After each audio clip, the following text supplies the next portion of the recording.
तो आज एक हमारा सेशन है छोटा सा। अब आप लोगों ने कुछ टॉपिक्स पढ़ लिए होंगे, राइट? जैसे आप लोगों ने प्रियम्बल पढ़ा होगा, अभी क्या क्या हो गया आप लोग का कॉन्स्टिट्यूशन में, क्या क्या हो गया है, संविधान का निर्माण है ना, ठीक है, प्रस्तावना, ठीक है। तो अब आपको चीज़ें समझ में आने लगेंगी कि कैसे आंसर्स को लिखना है, ठीक है। क्योंकि देखो, आंसर को लिखना एक ऐसा नहीं है कि हाँ कोई भी किसी भी तरीके से हैफाजार्ड वे में आंसर्स नहीं लिखा जाता।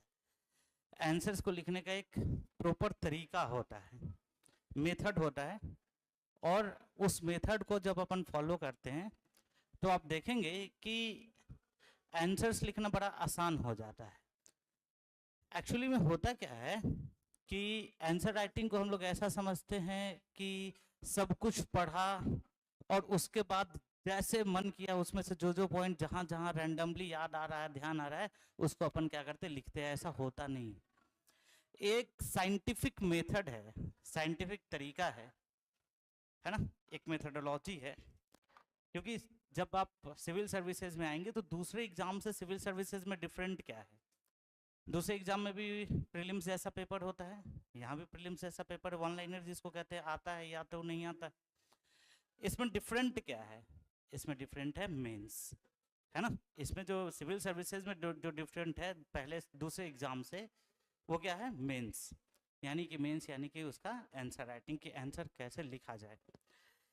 देखो, प्रीलिम्स में क्या है कि जैसे आपसे पूछा गया कि प्रस्तावना में कौन कौन से शब्द बाद में जोड़े गए हैं, ठीक है।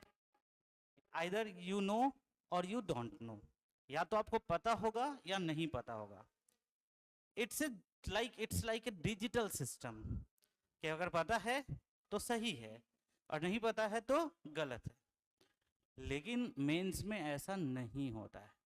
मेंस में आपने जो लिखा है वो भी सही है, आपने जो लिखा है वो भी सही है, आपने जो लिखा है वो भी सही है ना। लेकिन उस सही में कौन ज्यादा सही है, कौन ज्यादा रेलेवेंट है, कौन ज्यादा टू द पॉइंट है, ये आपके दिमाग में स्टार्टिंग से होना चाहिए, ठीक है। स्टार्टिंग से आपको ये पता होना चाहिए कि हम इसको कैसे लिखें, सो दैट कि आंसर्स का डिमांड जो है ना वो क्या हो, फुलफिल हो, ठीक है।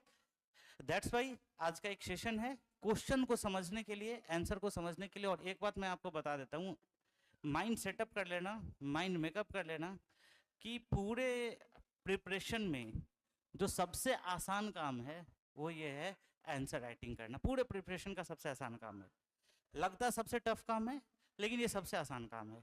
क्योंकि प्रीलिम्स में क्या है कि मैंने क्या बोला कि या तो आपको पता है या नहीं पता है, मेंस में ऐसा नहीं है, ठीक है।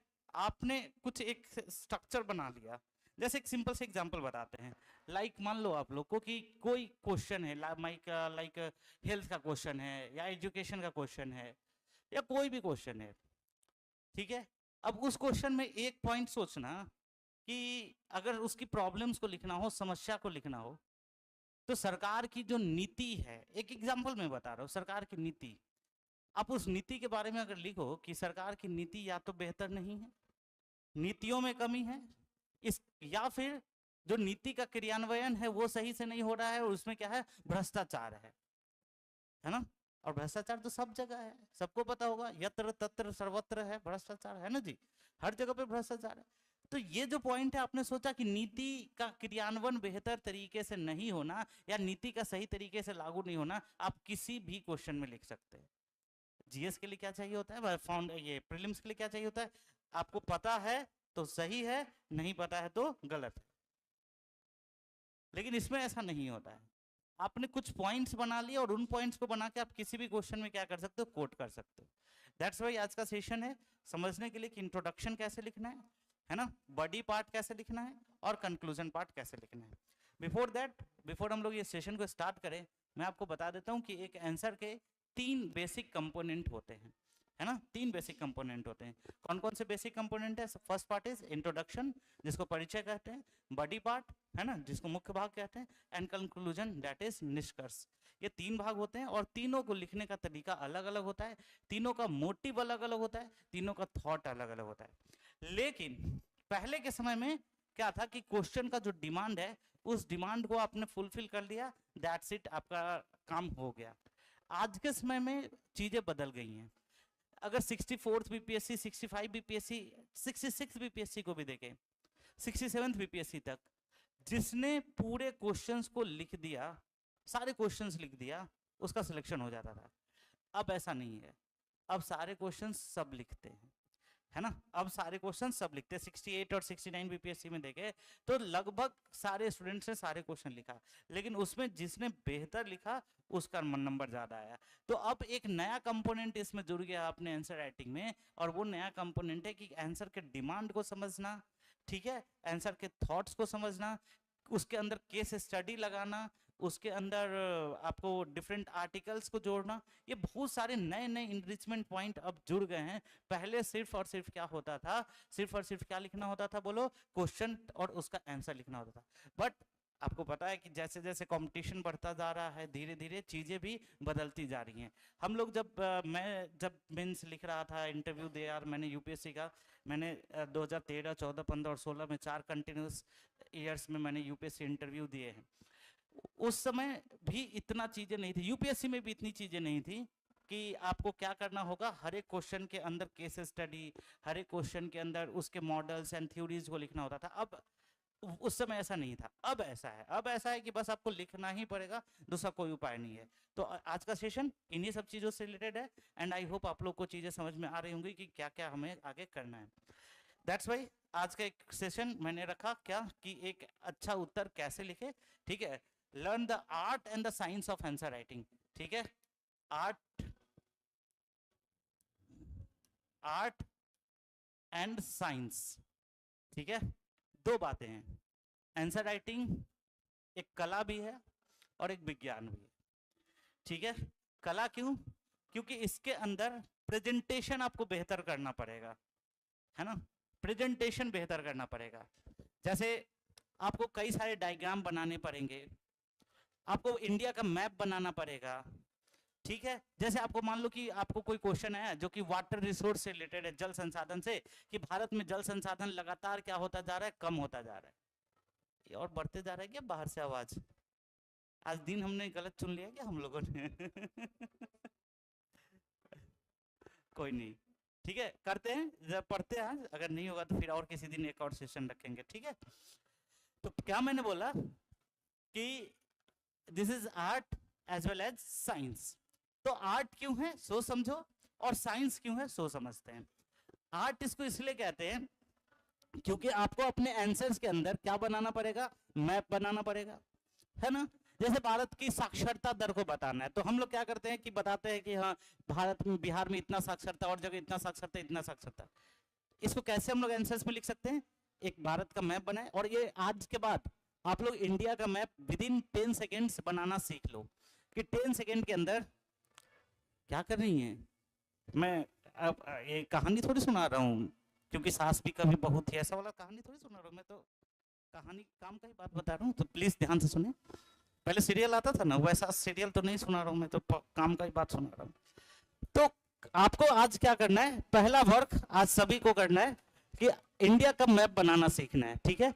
और ये मैप 5 मिनट 1 मिनट में नहीं, 10 सेकेंड्स के अंदर इंडिया का मैप बनाना है। जैसे इंडिया का मैप हमें बनाना होगा तो हम ऐसे इंडिया का मैप बनाएंगे, ऐसे करेंगे, और कोई जरूरी नहीं कि बहुत अच्छा मैप बने, एक सिंपल सा मैप भी बन जाएगा तो अपना काम हो जाएगा।